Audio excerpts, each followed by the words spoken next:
Lanjut kita ke fintech yang berikutnya untuk di bagian investasi, yaitu namanya Robo-Advisor. Robo-Advisor itu adalah platform investasi yang menggunakan algoritma untuk memberikan rekomendasi investasi yang disesuaikan dengan profil resiko investor. Jadi simpelnya ya, Robo-Advisor itu adalah penasehat keuangan pribadi yang bekerja 24/7 atau 24 jam sehari, 7 hari seminggu, ya kan, tapi dalam bentuknya digital. Jadi nggak ada capeknya Robo-Advisor. Cara kerjanya gimana sih? Ya pertama profiling. Kalian sebagai investor di sini akan diminta mengisi kuesioner untuk menentukan profil risiko Anda.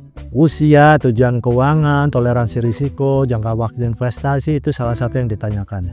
Kemudian berdasarkan alokasi tersebut, maka Robo-Advisor itu akan menyusun portfolio investasi yang optimal berdasarkan profil Anda, ya kan. Itu berbagai jenis aset yang bisa tawarkan, situ ada saham, obligasi, reksadana, dan lain-lain gitu. Kemudian secara berkala, ya, ada waktu-waktu tertentu Robo-Advisor akan melakukan rebalancing portfolio Anda, ya, untuk memastikan agar portfolio Anda tetap sesuai dengan profil risiko dan tujuan keuangan Anda. Ini berdasarkan algoritma yang sudah diprogramkan kepada Robo-Advisor tersebut.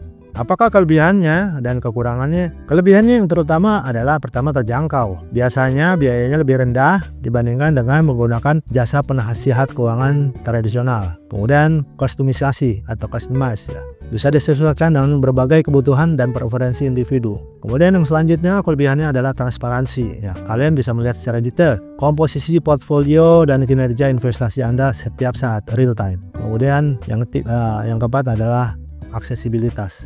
Dapat diakses kapan saja, di mana saja melalui perangkat digital Anda. Tentu ada kelebihan, ada kekurangan juga. Kekurangannya salah satunya adalah keterbatasan personal touch. Tidak ada interaksi langsung dengan manusia. Mungkin buat kita sebagai manusia mungkin kurang terhubung secara emosional. Kemudian yang kedua, masalah ketergantungan teknologi. Itu Robo-Advisor itu sangat bergantung pada kualitas algoritma dan data yang dijalankan. Jadi kalau kita masukkan datanya salah dalam profiling kita, maka hasilnya akan salah. Garbage in, garbage out. Kemudian tidak semua situasi cocok, ya.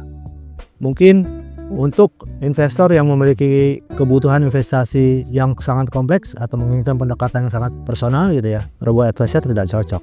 Lihat beberapa contoh penggunaan Robo-Advisor. Yang pertama, misalkan pada perencanaan pensiun. Robo-Advisor dapat membantu Anda menyusun portofolio investasi jangka panjang untuk mencapai tujuan pensiun. Kemudian bisa investasi untuk tujuan tertentu, misalkan untuk beli rumah, membiayai pendidikan anak, atau memulai bisnis. Kemudian contoh penggunaan yang ketiga adalah diversifikasi investasi. Robo-Advisor dapat membantu kamu untuk menyebarkan investasi ke berbagai aset untuk mengurangi risiko fluktuasi.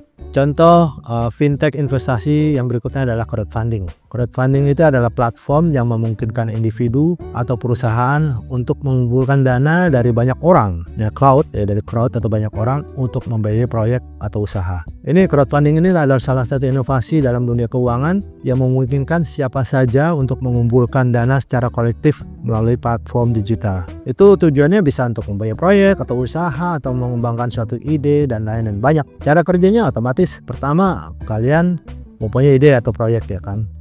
Kemudian kalian melakukan kampanye di platform crowdfunding itu, ya.